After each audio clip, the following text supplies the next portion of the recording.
Okay, what I have here is a CR-10. I looked at all the reviews online and thought this was actually a decent budget printer and want to give it a shot. My only other two 3D printers I've ever used are the Robo 3D R1 and my current one, which is the R1 Plus. This one seems like it's going to have a bigger build volume, and that's something I'm looking forward to be able to do bigger parts. The other thing is I want a second machine that I might be able to actually speed up my print process on. So that's why we're going to do it. I'm not going to bore you with all the typical stuff of an unboxing. Instead, we're going to go to the time lapse while I unbox. So let's go.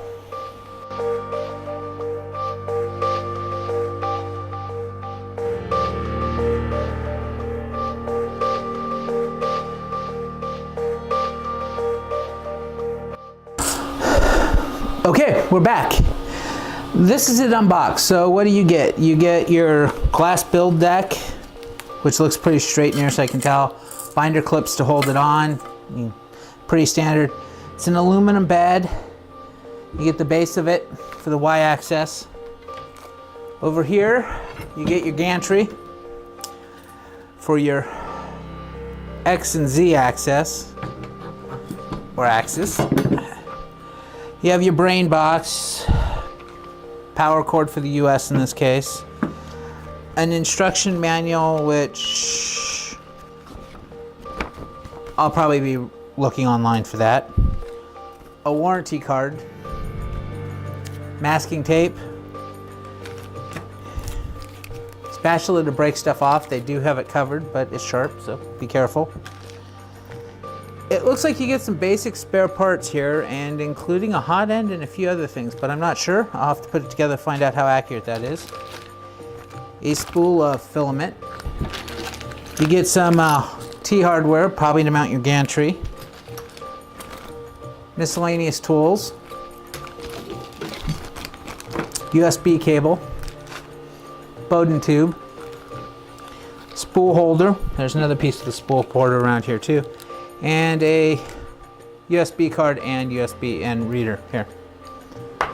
So, with that said, ooh, I forgot. You get your acupuncture needle to clear your things, and I just stabbed myself with it. All right. With that said, I'm going to clear the table, and I'm going to tighten up all the bolts and everything on this thing. So we're going to go back to the time lapse.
Assembled and the bed preheated to 60 degrees, I began the leveling process.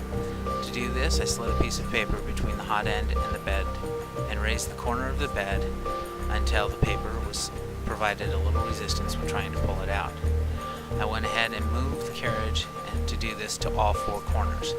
Now you'll have to repeat this process a couple of times, as each corner will slightly adjust the other one out of alignment again.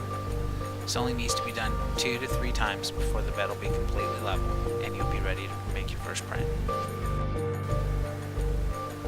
With the bed leveled, I'm now monitoring the first print layer. This is a critical step to ensure that everything is perfectly aligned, and it's a great opportunity to make any adjustments before the print truly begins. In this case, it was working fine and I moved on. Okay, so I have the first print going. I don't know what the outcome will be. I'll show it to you when it's done. But I'm not gonna have you sit through that and wait. Time-lapse of prints I can do. If you want one, I'll give you one. So I'm gonna let it finish printing, and then we'll come back and we'll see how it's doing and see the print, if it makes it. I still have a lot to learn about how this printer works, so that'll be a learning experience, and I'll do. Okay, it's been about 24 hours. I've printed a few things, just want to show them to you. Now this is a large form printer, so it has a large build volume, but I decided to go a different direction and see how small we could go. So let me show you a few of the bigger things I printed, and then we'll move on to the small thing I printed. Started off with the print that comes with it, which is, I'll show it to you, the Decapicat. This is kind of a rite of passage for CR-10 owners, apparently. The G-code's corrupted, and this is what comes on your SD card. I also went ahead and printed a bed leveling knob, and we got a few more of those to print. But it came out great. I'm actually really impressed with that. And for the final thing, which I think says it all, I printed a planetary gear system. Now, this is an SD card, and that's the gears. So you can just take one look at it, and it actually works. Amazingly enough, it works. So that is impressive. I've seen a lot of printers much more expensive not be able to get that type of resolution or quality. It did take a few hours, but it's definitely something that's worth pursuing once in a while. My final thoughts on the CR-10 as of now. 3 prints into it. It's a good printer for the money. No question about that. You get good quality. I did 3 prints and didn't have to level the bed once, so that's a great thing to do after the initial leveling. I do wish Creality would send along their Cure file so you can have an easy setup, but you can get that offline if you want.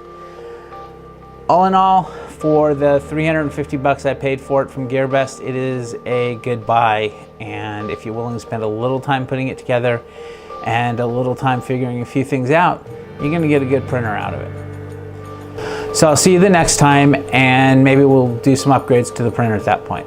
Thank you.